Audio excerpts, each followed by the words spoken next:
Indo British advanced pain clinic నొప్పి మాయం surgery దూరం ఫర్ అపాయింట్మెంట్స్ 9155515563.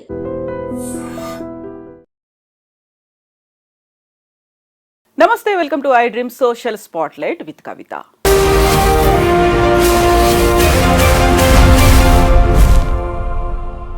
ఎన్నో పోరాటాలు, ఉద్యమాలు, సుప్రీంకోర్టు తీర్పుల తర్వాత కూడా సమాజంలో ట్రాన్స్జెండర్ పర్సన్స్ మీద ఇప్పటికీ వివక్ష కొనసాగుతూనే ఉంది.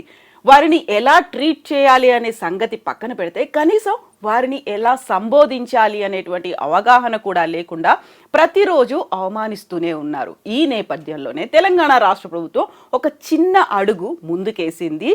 ట్రాఫిక్ వాలంటీర్లుగా ట్రాన్స్జెండర్ పర్సన్స్ని నియమించింది. దాంతోపాటుగా వాళ్ళకి అపాయింట్మెంట్ ఆర్డర్స్ కూడా ఇవ్వబోతోంది. అయితే నిజంగా సమాజంలో రావాల్సినటువంటి మార్పు ఏంటి, ఏం కోరుకుంటున్నారు? మనతో పాటుగా ఉన్నారు ట్రాన్స్జెండర్ పర్సన్స్ యాక్టివిస్ట్ రచన ముద్రబోయిన గారు. రచన గారు నమస్కారం. సో మీరు కొన్నేళ్ల నుంచి చేస్తున్న పోరాటంలో కంప్లీట్గా ఒక అడుగు ముందుకు పడింది అనని నేను, ఒక చిన్న బేబీ స్టెప్, ఒక పాజిటివ్గా ఒకటి కనిపిస్తోంది. 44 మంది ట్రాన్స్జెండర్ పర్సన్స్ని ట్రాఫిక్ వాలంటీర్స్గా తెలంగాణ రాష్ట్ర ప్రభుత్వం గుర్తిస్తోంది. ఏమంటారు దీని గురించి? Thank you. ట్రాన్స్జెండర్ పర్సన్స్ అన్నారు మీరు. నిజంగానే మన సొసైటీలో చూస్తే ట్రాన్స్జెండర్స్, ట్రాన్స్ ఉమెన్, ట్రాన్స్ పర్సన్, లేకుంటే ట్రాన్స్ మెన్, ట్రాన్స్ పర్సన్ అనేది కూడా లేదు కదా. అంటే ట్రాన్స్జెండర్స్ అనేది ఒక మాట, ఒక పదం వాడుకలో ఉంది. బట్ అది అలా వాడకూడదని ఎప్పటి నుంచో చెప్తా ఉన్నాము. సో అది ట్రాన్స్జెండర్ పర్సన్స్ అని మీరు అన్నారు. This is like a big change with a small step అనమాట. సో యా, ఎక్స్పెక్టేషన్స్ అయితే సమానత్వం వైపే, అందరి ఎక్స్పెక్టేషన్స్ సమానత్వం వైపే. ఎల్జిబిటీ రైట్స్ గురించి మాట్లాడే ప్రతి ఒక్క యాక్టివిస్ట్ కూడా వాళ్ళ డిస్కషన్స్ అటే తీసుకొని వెళ్తారు. యాక్చువల్గా తెలంగాణ ఫామ్ అయినప్పుడే మనం చాలాసార్లు అనుకున్నాము, ఇది అందరికీ, అన్ని కమ్యూనిటీస్ కూడా సమన్యాయము, ఒక బంగారు తెలంగాణను మనం చేసుకుంటాము అని. సో బట్ కానీ మన స్టేట్ నుంచి మొదలైన ఏదైతే పోరాటం ఉందో ట్రాన్స్ మూమెంట్, అది నేషనల్ లెవెల్, ఇంటర్నేషనల్ లెవెల్లో కూడా చాలామందిని ఇన్ఫ్లుయెన్స్ చేసింది. చాలా policy level, legal level changes కూడా అది బేస్ అయ్యి ఉంది. బట్ కానీ మన స్టేట్లో మన కమ్యూనిటీకి, మన తెలంగాణ ట్రాన్స్ కమ్యూనిటీకి ఏదైతే ఉందో రావాల్సిన బెనిఫిట్స్ 10 years తర్వాత చూస్తున్నాం. యాక్చువల్లీ ఎందుకంటున్నానంటే, డే బిఫోర్ యెస్టర్డే నేను ఢిల్లీ వెళ్ళాను. 10 years ఆఫ్ అది నాల్సా జడ్జ్మెంట్ చేసుకున్నాం అనమాట. So Gauri Sawant, she's the petitioner for actual in the supreme court. ఇంకా వేరే వాళ్ళు, ఆనంద్ గ్రోవర్, వీళ్ళందరూ వచ్చారనమాట. థింగ్ ఏంటంటే, and we have a review. Actually అన్నీ మననం చేసుకున్నాం, ఏం చేసాము, నాల్సా వచ్చాక అసలు ఏం జరిగింది, చట్టం వచ్చింది 2019, ఇదంతా ఒకసారి రివ్యూ చేసుకున్నాం. యాక్చువల్గా అన్ని స్టేట్స్ నుంచి కూడా. యా, ముఖ్యమైన మార్పు ఏంటి అంటే, ఒకటైతే లీగల్ బ్యాటిల్స్ అందరం చేస్తున్నాము, దాన్ని ఇంప్లిమెంటేషన్ చేయడానికి నిరంతర ప్రక్రియలాగా కొనసాగుతుంది. నిరంతర ప్రక్రియ. ఒక యాక్టివిస్ట్ చెప్తారు, అదే రోజు బాత్రూమ్కి వెళ్ళే ఏదైతే ఉందో, మనం మంచిలు తాగితే బాత్రూమ్కి వెళ్ళాల్సి వస్తుంది కదా, సేమ్ అట్లానే ప్రతిసారి ఆ ఇంప్లిమెంటేషన్ కోసం కోర్టుకే వెళ్ళాల్సి వస్తుంది.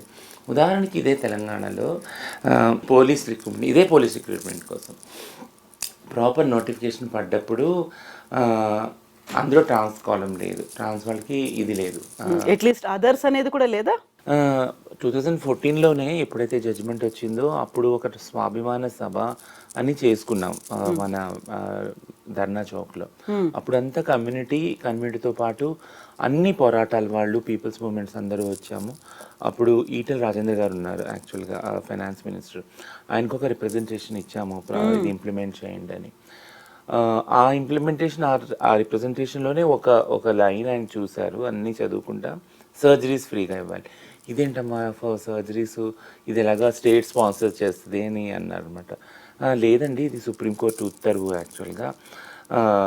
సో ఇది కోర్టే చెప్తుంది, ఎందుకంటే ఇది నీడ్, ఇది రైట్ టు లైఫ్ కింద కోర్ట్ ట్రీట్ చేస్తుంది, ఇది ఒక కాన్స్టిట్యూషనల్ రైట్ ట్రాన్స్జెండర్ వాళ్ళదే అని చెప్పడం జరిగింది.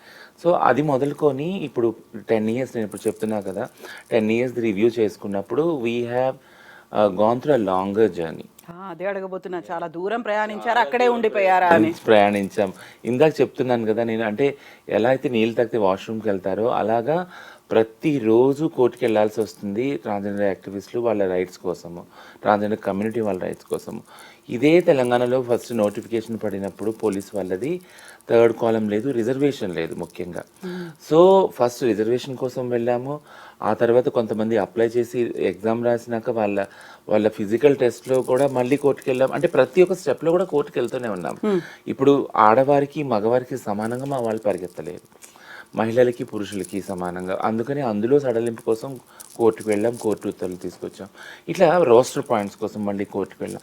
ప్రతి ఒక్క స్టేజ్లో కూడా కోర్టుకు వెళ్ళి చేసే ఈ పోరాటంలో ఒక్కసారిగా గవర్నమెంట్ లేదు ఈ ట్రాఫిక్ వాలంటీర్ తీసుకుంటున్నారు అని డిక్లేర్ చేసినప్పుడు కూడా అందులో ఏం బేసిస్ మీద తీసుకోవాలి, ఎడ్యుకేషన్ క్వాలిఫికేషన్ ఎలా ఉండాలి, ఏం సడలింపు ఉండాలి ఫిజికల్ టెస్ట్కి, ఇవన్నీ ఆడవాళ్ళతో మగవాళ్ళతో, ఇవన్నీ కూడా ఒక డిస్కషన్ చేశాకనే వచ్చింది. థింగ్ ఏంటంటే ఫస్ట్ గవర్నమెంట్ ఏదైతే కాంగ్రెస్ గవర్నమెంట్ ఉన్నప్పుడు ఫస్ట్ LGBTQI విషయాల మీద పనిచేద్దాం అనుకున్నప్పుడు మన్మోహన్ సింగ్ గారి ప్రభుత్వంలో ministry of social justice and empowerment concern department అయి ఉంటుంది, ట్రాన్స్జెండర్ వ్యక్తులకు సంబంధించిన నిర్ణయం తీసుకోవటం అయ్యింది. అప్పుడు మొదలుకొని ఆ డిపార్ట్మెంట్కి సంబంధించిన వాళ్ళు ఒక చట్టాన్ని తీసుకురావాలని నిరంతరం పనిచేస్తూ ఉన్నారు. గవర్నమెంట్ మారింది అయినా కానీ ఆ డిపార్ట్మెంట్కి ఆ రెస్పాన్సిబిలిటీ అలానే ఉంది. ఒక బ్యూటిఫుల్ థింగ్ ఏంటంటే ఇర్రెస్పెక్టివ్ ఆఫ్ పొలిటికల్ పార్టీస్ ఎవరు వచ్చినా కానీ ట్రాన్స్జెండర్ కమ్యూనిటీకి చెయ్యాలి, ఏదొకటి చెయ్యాలి అని ఒక డెడికేషన్ తోటి అందరూ ఉన్నారు. ఎందుకంటే ఆ ఎంపతి సింపతి అక్కడ వర్క్ చేసింది యాక్చువల్గా నాల్సా తర్వాత. సో మేము చెప్తా ఉన్నాం, మాకు చదివించండి, మాకు ఉద్యోగాలు ఇవ్వండి, వేరే వాళ్ళతో మేము చేస్తాం సమానంగా అన్న ఆ మాటను అంటే అది ఒకసారి ఒక రాత్రులు చెప్తే అందరికి అర్థం కాదు కదా. సో అది వేరువేరు విధాలుగా వేరువేరు ప్లాట్ఫామ్స్లో పని చేస్తూ చెప్పాల్సి వచ్చిన టైము అలా పని చేసుకుంటూ వచ్చాము కూడా యాక్చువల్గా. ఆ తర్వాత 2016లో బిల్లు వచ్చింది. ఆ బిల్లులో చాలా మటుకు లోటుపాట్లు ఉన్నాయి. దాన్ని కూడా మేము చేసాం, గవర్నమెంట్కి రిప్రజెంటేషన్ ఇచ్చాము. ఆ తర్వాత 2019లో యాక్ట్ వచ్చింది, తర్వాత రూల్స్ వచ్చినాయి, అందులో కూడా రిజర్వేషన్ లేదు యాక్చువల్లీ. సో కొన్ని స్టేట్ స్పెసిఫిక్గా రిజర్వేషన్స్ ప్రొవైడ్ చేశాయి, కొన్ని ఫెసిలిటీస్ వెల్ఫేర్ బోర్డ్ లాంటి ప్రొవైడ్ చేశాయి. గత ప్రభుత్వంలో కూడా వెల్ఫేర్ బోర్డ్ క్రియేట్ చేశారు, ఒక బడ్జెట్ అలొకేట్ చేశారు. బట్ ఎప్పటి నుంచి కూడా మేము అంటున్న ఈ డిమాండ్ ఏదైతే ఉందో ఎడ్యుకేషన్లో రిజర్వేషన్, హారిజాంటల్ రిజర్వేషన్ ఎడ్యుకేషన్లో జాబ్స్లో అన్నది ఇప్పుడు 10 years తర్వాత ఈ జాబ్స్ ఇది కూడా ఒక పైలట్ ప్రాజెక్ట్ అన్నారు. ఇప్పుడు చూడటానికి అట్లీస్ట్ అన్బిలీవబుల్ యాక్చువల్లీ ఇది అవుతుందా అనిపించింది. It's happening actually. సో ఇప్పుడు 44 మంది ట్రాఫిక్ వాలంటీర్స్గా సెలెక్ట్ అయిపోయారు. వాళ్ళు ఉద్యోగ బాధ్యతలు నిర్వహించబోతున్నారు అనుకున్నప్పుడు ఒక అమ్మయ్య అనే ఒక ఫీల్, ఇంతకాలం చేసిన పోరాటానికి కొంతమందికైనా వచ్చింది అని. బట్ ఇక్కడ రచన గారు మాట్లాడుకోవడానికి లెక్కలు అనేవి పక్కాగా ప్రతి రాష్ట్రం దగ్గర ఉన్నాయా? ఎంతమంది ట్రాన్స్జెండర్ పర్సన్స్ ఉన్నారు అనే లెక్కలు సెన్సెస్ అనేది 2011దే ఉంది. ఇంకా మనకి 5 lakhs చేంజ్ సంథింగ్ ఉంది దేశవ్యాప్తంగా. 5 lakhs విచ్ ఇస్ వెరీ చిన్న అమౌంట్. అది అంటే చిన్న నెంబర్స్ ఎందుకంటామంటే అది కూడా ఎట్లా చేశారు బేస్ అనేది కూడా తెలియదు అసలు. యాక్చువల్ 5 lakhs ఎలా అరైవ్ అయ్యారు సెన్సెస్లో కూడా తెలియదు. What is the procedure they followed అనేది. ఎందుకంటే చాలామందికి చాలాసార్లు చెప్పాను నేను, మేల్ ఫీమేల్ ట్రాన్స్ అనే 3 ఐడెంటిటీస్లో కూడా ఉంచుకోవచ్చు అని సుప్రీంకోర్టు చెప్పినప్పుడు చాలామంది మేల్లోనే ఉన్నారు, కొంతమంది ఫీమేల్గా ఉన్నారు, కొంతమంది చాలా తక్కువ మందికి ట్రాన్స్ అన్న ఐడెంటిటీ ఉంది. ఓటర్ కార్డ్ 2009 నుంచి స్టార్ట్ చేసినా కూడా. సో ఇదొక ప్రాబ్లంగా ఉంది. అట్లాంటి టైంలో 2009 నుంచి 11 తీసుకుంటే గ్యాప్, ఈ 2-3 ఏళ్ళ వ్యవధిలోనే సెన్సెస్ అయిపోయి ఒక 5 lakhs వచ్చేటప్పటికి that's not the proper number అనిపించింది. We have raised that issue on various platforms also. 2014 ఎప్పుడైతే తెలంగాణ స్టేట్ ఫామ్ అయిందో 2014లోనే నాల్సా జడ్జ్మెంట్ కూడా వచ్చింది. అప్పుడు సమగ్ర సర్వే కూడా అయింది, కుటుంబ సర్వే. ఆ నంబర్స్ మనకి తెలియదు. బట్ రీసెంట్గా మనకి అంటే చాలామంది RTI వేశారు, RTI ద్వారా నెంబర్స్ కూడా రాలేదు. టిస్ మధ్యలో ఒక సర్వే చేసింది, ఆ నెంబర్స్ కూడా రాలేదు. బట్ ఇప్పుడు we have the numbers. 2014 numbers 59,000 చిల్లర సంథింగ్. సో అన్డివైడెడ్ ఏపీలో 46,000 నెంబర్స్ ఉన్నాయి, అంటే 5011 సెన్సెస్ ప్రకారం. బట్ 2014 సర్వే ప్రకారం ఇప్పుడు మన దగ్గర ఉంది only Telangana 59,000 actually. 59,000 transgender persons తెలంగాణలో తెలంగాణ ఉన్నారు. వ్యాప్తంగా ఉన్నారు. బట్ ఇప్పుడు మళ్ళీ కాస్ట్ సర్వే అవుతుంది కాబట్టి ఇందులో కూడా పెరగచ్చు లేదా అదే నెంబర్ రావచ్చు. ఏముంటుంది అనేది మనకు క్లియర్గా వస్తుంది, కాస్ట్ ప్రకారం కూడా వస్తుంది. సో డిస్ట్రిక్ట్ వైజ్గా కూడా ఈ స్ప్లిట్ ఉంది. ఇప్పుడు మన దగ్గర గవర్నమెంట్ దగ్గర కూడా డిపార్ట్మెంట్ ఫామ్ అయింది కాబట్టి డిపార్ట్మెంట్ దగ్గర కూడా ఉంది. ఇప్పుడు మీరు 59,000 తెలంగాణ అని చెప్పారు. ట్రాన్స్జెండర్ పర్సన్స్కి సంబంధించి వాళ్ళని రిక్రూట్ చేసుకుంటున్నారు అన్నప్పుడు పేపర్స్ గూగుల్ చేసి నేను చూసినప్పుడు వచ్చినటువంటి నెంబర్ తెలంగాణ వ్యాప్తంగా 3,000 మంది ట్రాన్స్జెండర్ పర్సన్స్ ఉన్నారు. అందులో హైదరాబాద్లో 1,000 to 1,500. నోవే నియర్ కదా మీరు చెప్పింది. 59,000 అంటే 3,000 ఎక్కడుంది అసలు? ఏ లెక్క ఇది? సో ఇది ఈ నెంబర్స్ కూడా కోవిడ్లప్పుడు బహుశా ఈ నెంబర్స్ మీరు చూసింది దొరుకుండొచ్చు. ఒక 3,000 అన్నది కోవిడ్లో చాలామంది బయటికి రాలేదు. కోవిడ్లో మీరు చూసే ఉంటారు, అంటే ఏదైతే మెట్రో స్తంభాలు ఉన్నాయో అక్కడ చాలామంది రాశారు వెళ్ళి ట్రాన్స్జెండర్ వ్యక్తుల ద్వారా కోవిడ్ ప్రబలుతుంది అనేసి కొన్ని దుష్ప్రచారం చేశారు. అది ఇంకొకటి, కోవిడ్లో బయటికి వెళ్ళే వాతావరణమే లేదు కదా. ట్రాన్స్జెండర్ వాళ్ళు భిక్షాటం చేయాలన్నా సెక్స్ వర్క్ చేయాలన్నా బయటికి వెళ్ళేదే లేదు, అంతా లాకప్ అయి ఉంది యాక్చువల్గా. సో మేమే వాళ్ళ ఇళ్ళకి వెళ్ళి గ్రాసరీస్ అవన్నీ ఇచ్చాము. సో అప్పుడు బయటికి వచ్చిన వాళ్ళు ఆన్ ఐడి కార్డ్స్ ఉన్న వాళ్ళకి ఏదైతే హెల్ప్ చేశామో ఆ నెంబర్ తీసుకున్నా కానీ విత్ ఇన్ సిటీ 3,000 మంది రీచ్ అవుట్ అయ్యాం. విత్ ఇన్ సిటీ అంటే హైదరాబాద్, సికింద్రాబాద్ అవుట్స్కట్స్ అన్ని కలిపి 3,000 మంది ఓన్లీ రీచ్ అవుట్ అయిన వాళ్ళు కోవిడ్ ద్వారా, హెల్ప్ ద్వారా. అది కాక ఇంకా తెలంగాణ వ్యాప్తంగా ఒక 8,000 మెంబర్స్ని రీచ్ అవుట్ అయ్యాం. సో మీరు అంటే ర్యాండమ్గా ఎక్కడో ఏదో నెంబరు గూగుల్లో వచ్చి ఉంటుంది. అంటే ప్రముఖ దినపత్రికల్లో కూడా వచ్చినటువంటి నెంబర్ రాష్ట్ర వ్యాప్తంగా 3,000 ఉన్నారు, హైదరాబాద్లో 1,000 నుంచి 1,500 మధ్యలో. బట్ ఇప్పుడు అఫీషియల్గా మనకి నెంబర్ అవైలబుల్గా ఉంది, డిపార్ట్మెంట్ దగ్గర ఉంది. అది 59,000. ఇప్పుడు సర్వే ద్వారా ఇంకా అది పెరగచ్చు. ఇప్పుడు మీరు ఒక మాట అన్నారు, కరోనా టైంలో వాళ్ళకి గ్రాసరీస్ మేము డిస్ట్రిబ్యూట్ చేశామని. స్టిల్ అదే పరిస్థితి ఉన్నట్టుంది. మీరు ఇప్పుడు ఈ ఇంటర్వ్యూ తర్వాత వెళ్తోంది కూడా గ్రాసరీస్ డిస్ట్రిబ్యూషన్ దానికే వెళ్తున్నారు కదా, ఎందుకు ఆ పరిస్థితి ఉంది? ఇంకా పేదరికం అనేది ఎప్పటికీ ఉంది ట్రాన్స్జెండర్ కమ్యూనిటీలో. అది చాలామందికి అర్థం కాదు. చాలామంది ఏమనుకుంటారంటే వీళ్ళకేంటి, వీళ్ళ దగ్గర డబ్బులు ఉంటాయి కదా ఎప్పుడు అనుకుంటారు. బెదిరించో భయపెట్టో లేదా మనం వాళ్ళకి సరిపోము, వాళ్ళు 1,000, 2,000 సంపాదిస్తారు, 3,000 సంపాదిస్తారు, ఇట్లాంటి వాళ్ళ దగ్గర నగలు ఉన్నాయి, ఎప్పుడు నగలు వేసుకొని తిరుగుతారు. ఇవన్నీ కూడా కొన్ని మిత్స్ అండ్ మిస్కాన్సెప్షన్స్ సమాజంలో ఉన్నాయి. అంటే మనము అంటే సంపదని, సంపన్నత్వాన్ని, అంటే రిచ్ అండ్ పూర్ అనే దాన్ని ఎలా డిఫైన్ చేస్తాం, సమాజంలో ఎలా చూస్తాం అనేది దృక్కోణం కూడా మనం ఒకసారి పునఃపరిశీలించాలి. ఎందుకంటే సంస్థాగతంగా ఒక కులంలో పుట్టిన వాళ్ళు కొన్ని బెనిఫిట్స్ ఆటోమేటిక్గా వచ్చేస్తాయి ఆ కులంలో పుట్టడం వల్ల కదా. మన సమాజమే కులం బేసిస్ మీద డివైడ్ అయ్యి ఉంది. సో వాళ్ళకి ఆటోమేటిక్గా ఎడ్యుకేషన్ మంచి క్వాలిటీ వచ్చినప్పుడు మంచి జాబ్స్ కూడా వస్తాయి. జాబ్ ఇంట్రెస్ట్ లేని వాళ్ళకి కొన్ని వ్యాపారాలు ఉన్నాయి కదా, కంపెనీస్ కానీ అవి కానీ ఇవి కానీ. సో ఈ కులంలో ఇర్రెస్పెక్టివ్ ఆఫ్ ఉన్నత కులంలో, సంపన్న కులంలో పుట్టిన, లేని నిరుపేద కులంలో, అంటరానితనం ప్రబలి ఉన్న ఒక కులంలో పుట్టిన, యాక్చువల్గా ఏ కులంలో పుట్టినా ట్రాన్స్జెండర్ వాళ్ళు వెలివేతకు గురవుతారు కదా. ఎందుకంటే ఫ్యామిలీలోనే ఉంచుకోరు, అది ఏ కులమైనా కానీ. చిన్న చూపు అక్కడే ఉంటుంది. పైగా చిన్న చూపు కులాన్ని బట్టి కూడా నేర్పుతారనమాట. అంటే మీరు కులాన్ని బయటకు చెప్పుకోవద్దు. చిన్న కులాల్లో అయితే ఇళ్లలో ముందే చెప్పి పంపిస్తారు, ఏంటంటే మనం ఈ కులం అని చెప్పుకోవద్దు, మన చిన్న కులం అని. సో దానివల్ల వాళ్ళ సెల్ఫ్ కాన్ఫిడెన్స్ కూడా చాలా తక్కువ ఉంటుంది. అందుకే కదా కుల పోరాటం అనేది ఎక్కడ వచ్చింది అంటే మేము ప్రౌడ్గా ఫీల్ అవుతున్నా ఒక కులానికి ఒక ప్రైడ్ ఉంది అని చెప్పుకోవటానికే కుల పోరాటాలు వచ్చినాయి కదా. సో సేమ్ విధంగా ఎల్జిబిటిక్యూ మూమెంట్లో కూడా మీ ట్రాన్స్జెండర్ అయితే, లెస్బియన్ అయితే, గే అయితే, బైసెక్షువల్ అయితే మీరు ప్రైడ్ని కోల్పోవద్దు. మీరు ప్రౌడ్గా చెప్పుకోండి, మీరు ఆ సెక్షువాలిటీ, ఆ జెండర్కి చెందిన వాళ్ళు అనేది వచ్చింది. సో ఏం చెప్పడానికి ట్రై చేస్తున్నాను అంటే కులం ప్రకారంగా సమాజం డివైడ్ ఉన్నప్పుడు అదే ప్రకారంగా ధనికులు, పేదలు అనే కూడా వాళ్ళు కూడా డిసైడ్ అయి ఉన్నారు. సో ఇర్రెస్పెక్టివ్ ఆఫ్ ధనికులు, పేదలు, ట్రాన్స్జెండర్ వాళ్ళు అనేవాళ్ళు వెలివేయబడ్డారు సమాజంలో. సో కాబట్టి మాకు ఫెసిలిటీస్ ఏవీ లేవు.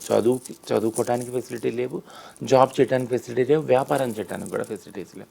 అట్లాంటప్పుడు పేదరికం అనేది ఎప్పుడు పేదరికంతో సావాసం చేయటమే మా కమ్యూనిటీకి ఆప్షన్ అయ్యింది, మిగిలిన ఆప్షన్ అయ్యి ఉందన్నమాట. సో ఇప్పుడు ఏదైతే సమాజంలో అనుకుంటున్నారు వీళ్ళ దగ్గర డబ్బులు ఉంటాయి, వీళ్ళు రోజుకి 2,000 3,000 సంపాదిస్తారు, లేదా వీళ్ళు నగలు ఉంటాయి అనేదంటే ఒక తాత్కాలికమైన ఒక ఇంప్రెషన్ అది మాత్రమే. ఎందుకంటే మా దగ్గర ఉన్నది అంతా కూడా ఒక లిక్విడ్ రూపంలోనే ఉంటుంది. ఎప్పుడైతే మాకు ఆధార్ కార్డు లేదో, బ్యాంక్ అకౌంట్ లేదు, పైసలు ఎక్కడ దాచుకుంటాం యాక్చువల్ కదా. మా దగ్గర పాన్ కార్డు లేనప్పుడు నగలు ఎక్కడ కొంటాం యాక్చువల్, కొన్నా కానీ మాకు సొంత ఇల్లు లేనప్పుడు ఎక్కడ దాచుకుంటాం. ఈజీగా ఒకవేళ ఒక వ్యక్తి ఇంట్లో దొంగలు పడ్డారంటే కథం, తన జీవితాంతం సంపాదించిన డబ్బులన్నీ వెళ్ళిపోతాయి యాక్చువల్గా దొంగతనంతో. మళ్ళీ రోడ్డు మీదకి వచ్చి అలాగే భిక్షాటం చేసుకొని సెక్స్ వర్క్ చేసుకొని వాళ్ళు అమ్ముకొని బ్రతకాలి. సో థింగ్ ఏంటంటే ఎందుకు చెప్తానంటే పేదరికం అనేది ఎప్పుడు ఉండటం వల్ల ఏదైతే బేసిక్ అవసరాలు ఉన్నాయి, తిండి, బట్ట, వసతులు అంటే గృహం కదా, రోటీ కపడా మకాన్, ఇవి ఖచ్చితంగా మా వాళ్ళకి ఎప్పుడు నిత్యావసరాలుగా ఉన్నాయి. ఎప్పుడు దానికి సంబంధించిన డిమాండ్ ఎప్పుడు కూడా ఆ కమ్యూనిటీలో ఉంది, ఎందుకంటే పేదరికం ఎప్పుడు ఉంది కాబట్టి. సో ఇప్పుడు మీరు చెప్పిన మాట ఆధార్ కార్డు లేదు, పాన్ కార్డు లేదు, ఇప్పటికీ ఎవరికి లేదా? మీకుందా? చాలా తక్కువ మంది, నాకైతే ఉంది బట్ చాలా తక్కువ మందికి. ఎందుకంటే వాళ్ళు పుట్టింది ఒక జెండర్లో, ఒక సెక్స్లో ఉంటుంది వాళ్ళ ఆధార్ కార్డు. దాన్ని మార్చుకోవాలి ట్రాన్సిషన్ అయ్యాక, ట్రాన్స్ అని బయటకు వచ్చాక. సో దాన్ని మార్చడానికి మళ్ళీ సపరేట్ ప్రొసీజర్స్ ఉన్నాయి యాక్చువల్లీ. సో అవన్నీ ప్రొసీజర్స్ ఇప్పుడు ట్రాన్స్జెండర్ ఐడి కార్డు కూడా ప్లేస్లోకి వచ్చింది. ఒక్కొక్క ఐడి కార్డు మనం అప్లై చేశాక నెల 2 నెలలు, కొంతమంది సంవత్సరం కూడా పడుతుంది అది. సో ఇవన్నీ ఐడి కార్డు లేకపోవడం వల్ల ఏది కూడా బ్యాంక్ అకౌంట్ కానీ, ఇటు ఎడ్యుకేషన్ జాబ్ పర్పస్ కానీ వెళ్ళాలన్నా కూడా చాలా ఇబ్బందులు అవుతున్నాయి. ఇప్పుడు రచన గారు, తెలంగాణ రాష్ట్ర ప్రభుత్వం వాలంటీర్స్గా తీసుకుంటున్నాము అంటే 58 మంది అప్లై చేసుకుంటే అందులో 44 మంది సెలెక్ట్ అయ్యారు. వాళ్ళకి 10th క్లాస్ సర్టిఫికేట్ బేస్ చేసుకొని. సో అందులో కూడా వ్యాలిడ్ ఆ సర్టిఫికేట్ని కూడా ట్రాన్స్జెండర్ పర్సన్ అన్నట్టుగానే ఉందా, లేకుంటే వాళ్ళు మేలా ఫీమేలా, అంతకుముందు ఏముంది ఆ 10th క్లాస్లో చదివినప్పుడు ఆ జెండర్ని బేస్ చేసి తీసుకున్నారా? అది ఆ డిస్కషన్ అయినప్పుడు కూడా ఎవరిది కూడా మాక్సిమం ఉండదు యాక్చువల్గా. అంటే ట్రాన్స్జెండర్ వాళ్ళని అంటే ట్రాన్స్జెండర్ పుట్టుకతో ఉండరు కదా యాక్చువల్, మేల్ ఫీమేల్లోనే సెక్స్లో పుడతారు వాళ్ళు. కాబట్టి వాళ్ళ బర్త్ సర్టిఫికేట్స్ ఆ సెక్స్లోనే ఉంటుంది. వాళ్ళు చదువు అంతా పూర్తి చేసుకొని అప్పుడు బయటకు వచ్చి నేను ట్రాన్స్జెండర్ అని చెప్పుకోవడానికి ఒక ధైర్యం వచ్చినప్పుడు చెప్తారు వాళ్ళ. మా తరం అట్లీస్ట్, ఇప్పుడు తరాలంటే ఇంట్లోనే తల్లిదండ్రులు యాక్సెప్ట్ చేస్తున్నారు, వాళ్ళు అక్కడే ట్రాన్స్జెండర్ సర్టిఫికేట్ అంతా ప్రొడ్యూస్ చేసుకుంటున్నారు. వాళ్ళ ఎడ్యుకేషన్ అకాడమిక్ అంతా కూడా అలానే ట్రాన్స్జెండర్ అనే ఉంటుంది. కాబట్టి ఇప్పుడు అంటలేదు ఒక తరం. ఇప్పుడు ఏదైతే ఈ పోలీస్ పోస్టుల కోసం అప్లై చేశారో వాళ్ళది అట్లీస్ట్ వాళ్ళ జెండర్ కానీ సెక్స్ కానీ మేల్ ఫీమేల్ అనే ఉండుంటుంది almost. So 10th certificate almost ఆ బైనరీలోనే ఉండుంటుంది మేల్ ఫీమేల్లో. సో దానికి ఖచ్చితంగా గవర్నమెంట్గా ఓరియంటేషన్ ఇచ్చాము, అందులోనే ఉంటుందని చెప్పాము, వాళ్ళు ఒప్పుకున్నారు కూడా. ఇది కాక ప్లస్ ఇంకోటి ఏంటంటే ఖచ్చితంగా ఈ జాబ్స్ అనేవి తెలంగాణలో పుట్టిన ట్రాన్స్జెండర్ వ్యక్తులకే అమలు కావాలి అనేసి ఎవరైతే సెక్రటరీ ఉన్నారు, లోకల్ వాళ్ళు, ఇక్కడ పుట్టిన వాళ్ళకి, ఇక్కడ 10th కంప్లీట్ చేసిన వాళ్ళకే అని స్ట్రిక్ట్గా, ఇది presidential order actual 2018 presidential order ఒకటి ఉంది. ఏ బేసిస్ మీద తెలంగాణ వాళ్ళకి జాబ్స్ కానీ లేకుంటే రిజర్వేషన్స్ కానీ ఇవన్నీ అప్లై చేయాలనేసి ఆ ప్రెసిడెన్షియల్ ఆర్డర్ని బేస్ చేసుకొని 10th ఇక్కడ తెలంగాణలో కంప్లీట్ చేసిన వాళ్ళకి ఎవరైతే ఉన్నారో వాళ్ళకి మాత్రమే ఈ జాబ్లో కన్సిడర్ చేయడం జరిగింది. సో ట్రాన్స్జెండర్ వ్యక్తులు కూడా అదే బేసిస్, మేల్ ఫీమేల్ కూడా అదే బేసిస్ తీసుకోవడం జరిగింది. సో ఇప్పుడు 44 మంది సెలెక్ట్ అయ్యారు, వాళ్ళని మనం ట్రాఫిక్ వాలంటీర్స్గా చూడబోతున్నాం. ఒక గౌరవప్రదమైనటువంటి, వాళ్ళకంటూ సపరేట్గా యూనిఫామ్ ఉంటుంది, వాళ్ళకంటూ స్టైఫండ్ ఇస్తారు, వాళ్ళకంటూ ఒక జీవనాధారం అయితే కొంత మేరకైతే లభిస్తోంది. బట్ వాట్ అబౌట్ మీరు చెప్పినటువంటి 59,000లో ఇది 0.1% కూడా కాదు, అంతే కదా? సో మిగతా వాళ్ళకి సంబంధించి జీవనాధారం అనుకున్నప్పుడు వాళ్ళు బెగ్ చేస్తున్నారా, లేకపోతే ఇప్పటికీ కూడా సెక్స్ వర్క్లో ఉన్నారా అనుకున్నప్పుడు ఇంకో రకమైనది కనిపిస్తోంది. వాళ్ళు ఏంటంటే ఆల్మోస్ట్ ఒక ఎక్స్టార్షన్ లాంటి పని. ఇప్పుడు మనకి ఫంక్షన్స్ అవుతున్నాయి, పెళ్ళిళ్ళు అవుతున్నాయి, లేకుంటే ఇంకోటి ఏదో గృహప్రవేశాలు ఇలాంటివి ఉన్నాయి, ఆ టైంలో వెళ్తున్నారు, వెళ్ళి బెదిరిస్తున్నారు అనేది. వెరీ రీసెంట్గా అదే తెలంగాణ రాష్ట్ర పోలీసులు 8 మందిని పట్టుకున్నారు కదా.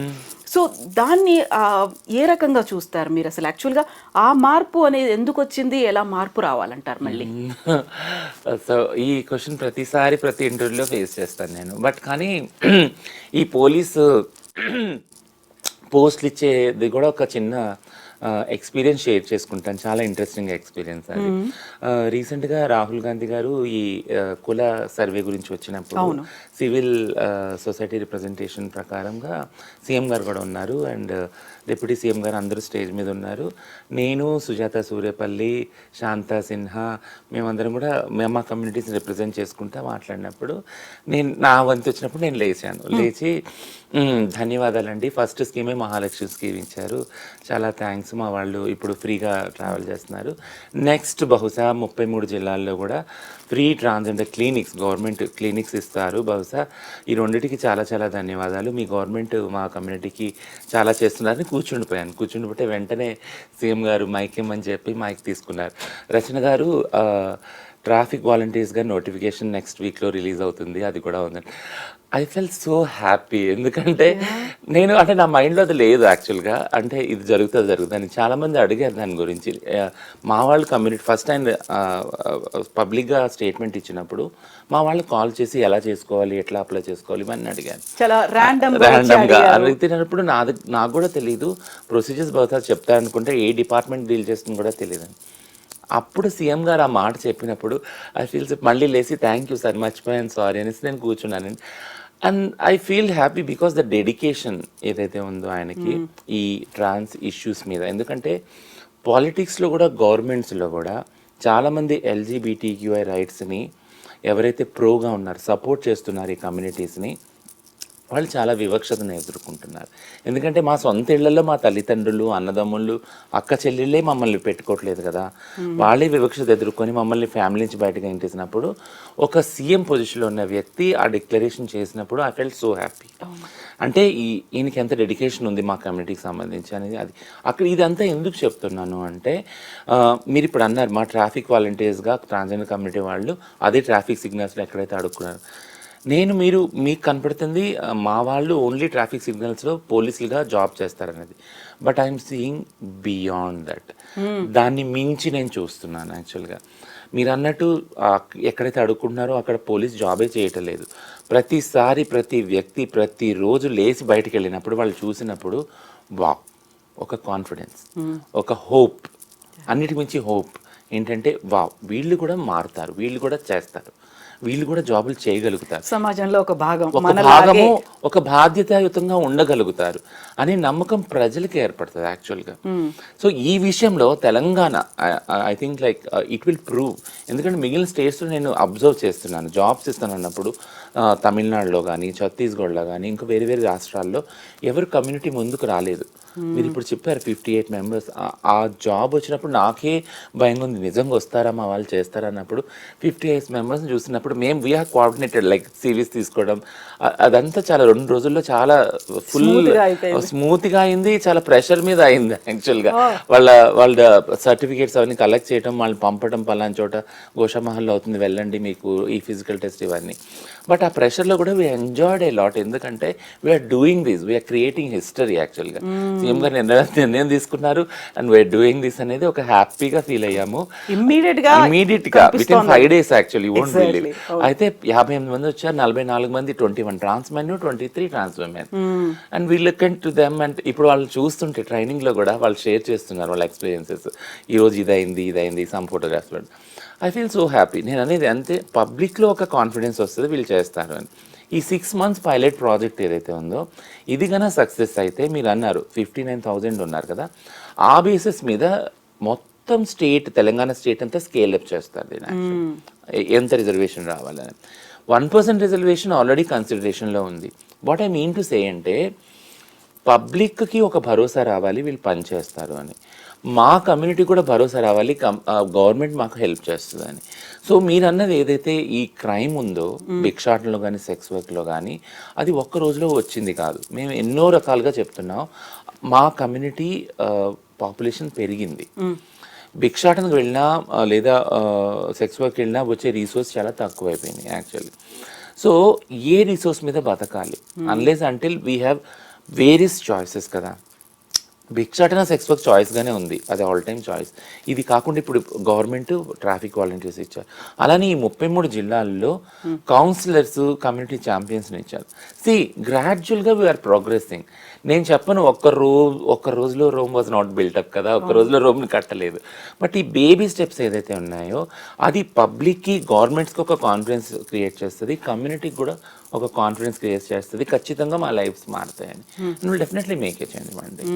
కరెక్ట్గా. ఇప్పుడు మీకు ఒక డబ్బులు ఇస్తే ఒక సెంటిమెంట్ పరంగా మీ ఆశీర్వాదాలు తీసుకోవచ్చు, అది బాగుంటుంది అని నమ్మేవాళ్ళు ఎంతలా అయితే ఉన్నారో, సేమ్ నేను ఇంతకుముందు చెప్పినట్టుగా ఎక్స్ప్లాయిట్ అవ్వడం కావచ్చు, ఎక్స్టార్షన్ లాంటిది మారడం కావచ్చు, ఫంక్షన్స్కి బలవంతంగా వచ్చి మీరు ఇస్తారా ఇవ్వరా, లేకపోతే మేము ఇలా హంగామా చేస్తాం, లేకుంటే ఈ పని చేస్తాం, ఇంత నానా రభస చేస్తాము, ఇవన్నీ కంప్లైంట్స్ కూడా ఈ మధ్యకాలంలో విపరీతంగా అయ్యాయి. పోలీసులు కూడా అరెస్ట్ చేశారు. సో వీళ్ళు ఇలా చేశారు, ఒకదానికి వెళ్ళి 80,000 డిమాండ్ చేస్తున్నారు, లేకపోతే వాళ్ళు 50,000 ఇచ్చినా సాటిస్ఫై అవ్వట్లేదు, ఇలాంటివి ఉన్నాయి. దాని మీద విపరీతమైన కంప్లైంట్స్ ఈ మధ్యన పెరుగుతున్నాయి. కాబట్టి సో వాళ్ళకి ఏం చెప్తారు, ఏం జరగాలంటారు మార్పు అనేది? అక్కడ కూడా తెలంగాణ పోలీస్ ఒక ఆర్డర్ ఇష్యూ చేశారు. ఏంటంటే ఎవరైనా ఇచ్చినా కానీ ట్రాన్స్జెండర్ వాళ్ళని క్రిమినలైజ్. సో నేను తప్పని అన్నాను, ఎందుకంటే అన్ని విధాలుగా తెలంగాణ పోలీస్ ట్రై చేస్తున్నారు. ఏంటి అంటే ఇక్కడున్న ఏదైతే న్యూసెన్స్ ఉందో, ఏదైతే క్రైమ్ ఉందో దాన్ని మినిమైజ్ చేయడానికి. యాజ్ ఇట్ ఈజ్ ట్రాన్స్జెండర్ వాళ్ళకి హాని చేయాలని ఎవరికీ ఉండదు సమాజంలో. సో బట్ వీళ్ళు హాని చేస్తున్నారు, మనం వేరే దారులు తొక్కుదామని ట్రాన్స్జెండర్ కమ్యూనిటీకి కూడా ఉండదు. సో వాళ్ళు ఏంటంటే మా కమ్యూనిటీ ఆ పొజిషన్లో, ఎందుకంటే వాళ్ళకి ఏం రిసోర్స్ లేక ఆ దారులు పట్టుకుంటున్నారు.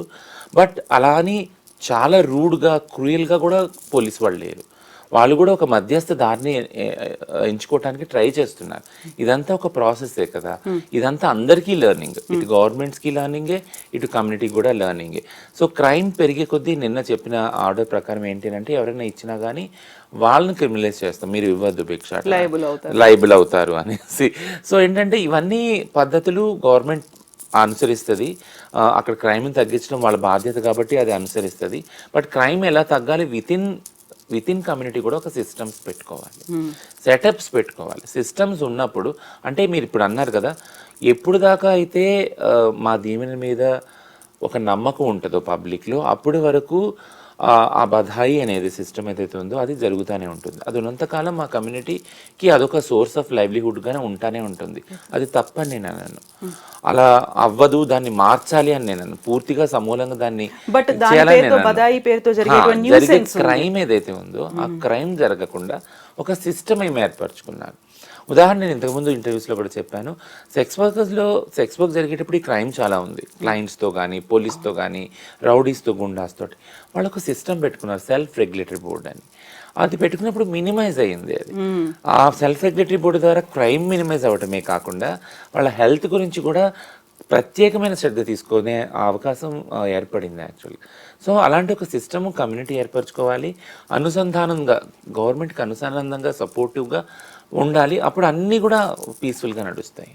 ఇప్పుడు మీరు ఒక మాట చెప్పారు, 33 జిల్లాల్లో హెల్త్ క్లినిక్లు అనేది, అది ఎక్కడి దాకా వచ్చింది? అది వచ్చింది యాక్చువల్గా, సెటప్ అయిపోయినాయి. And we're giving a proper implementation plan to the government. అంటే మనం క్లినిక్లు స్టార్ట్ చేసినంత కాదు కదా గవర్నమెంట్ హాస్పిటల్లో, అందరూ వెళ్ళాలి కూడా, ఆ సర్వీసెస్ తీసుకోవాలి కూడా. ప్రస్తుతానికి వీక్లీ వన్సే ఉంది క్లినిక్. ఏమేమి ఉన్నాయి అందులో అన్ని అంటే ఆ గవర్నమెంట్ హాస్పిటల్లో, డిస్ట్రిక్ట్ లెవెల్లో, ఏరియా హాస్పిటల్ కానీ, మెడికల్ కాలేజ్లో కానీ సెటప్ చేశారు. అక్కడ ఏ సర్వీసులు ఉన్నాయో అన్నీ అవైలబుల్ ఉంటాయి. మీ డిమాండ్ అనేది ఫ్రీ సర్జరీ అనేది ఉంది, అది ఇంక్లూడ్ అది ఓన్లీ వన్ ఉస్మానియాలో మాత్రమే ఇచ్చారు. Because of the supreme court instructions ఒక గవర్నమెంట్ హాస్పిటల్ ఇవ్వాలి కాబట్టి ఉస్మానియాకి మాత్రమే అది ఇచ్చారనమాట. అది కూడా ఇప్పుడు వచ్చి సర్జరీస్ ఇంకా స్టార్ట్ కాలేదు.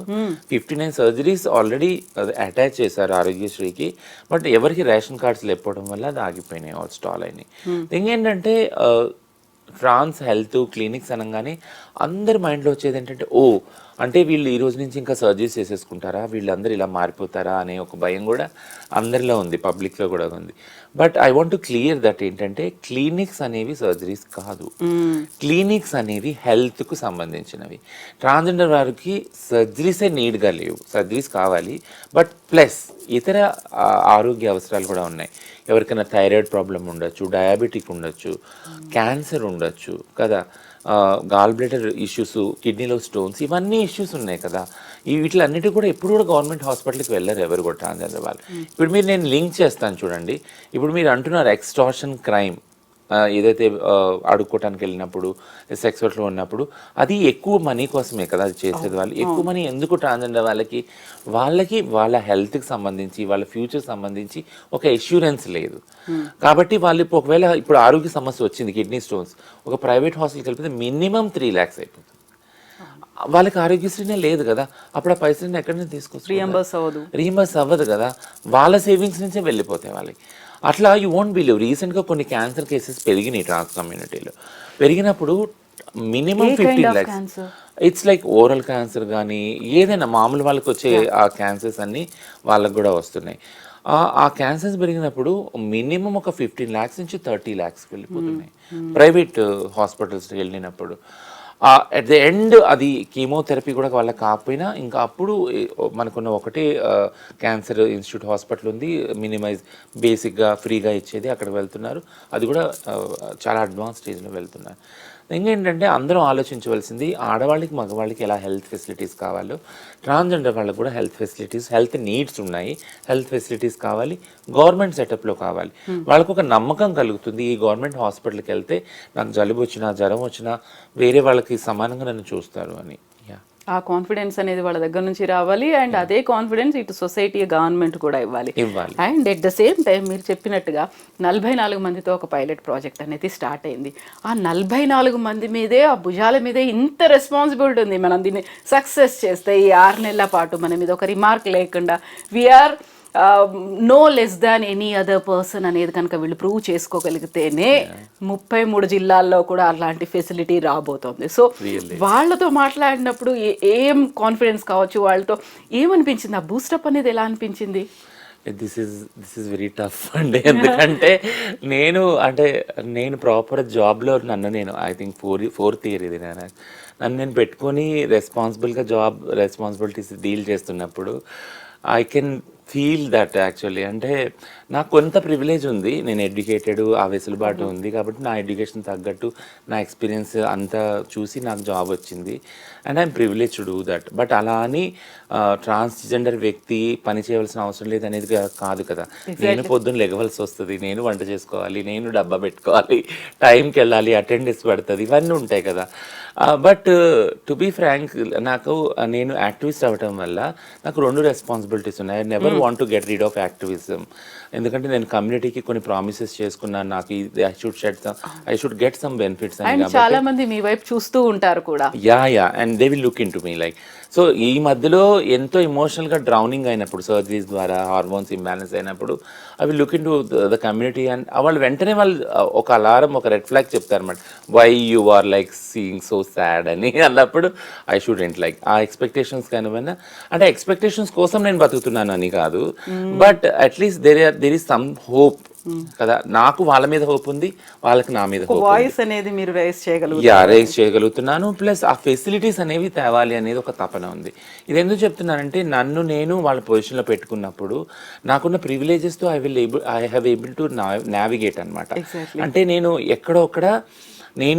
నాకున్న ప్రివిలేజెస్ ద్వారా మంచి జాబ్ సంపాదించుకొని దాని ద్వారా కమ్యూనిటీకి చేయగలుగుతున్నాను, ఆ టైంని అలా ప్లాన్ చేసుకోగలుగుతున్నాను. బట్ అలా అని నేను ట్రాన్స్ అవ్వటం వల్ల నా మొహం చూసి జీతం ఇవ్వట్లేదు, అక్కడ కష్టపడితేనే రిపోర్టింగ్ అన్నీ చేస్తేనే ఇస్తున్నారు యాక్చువల్లీ.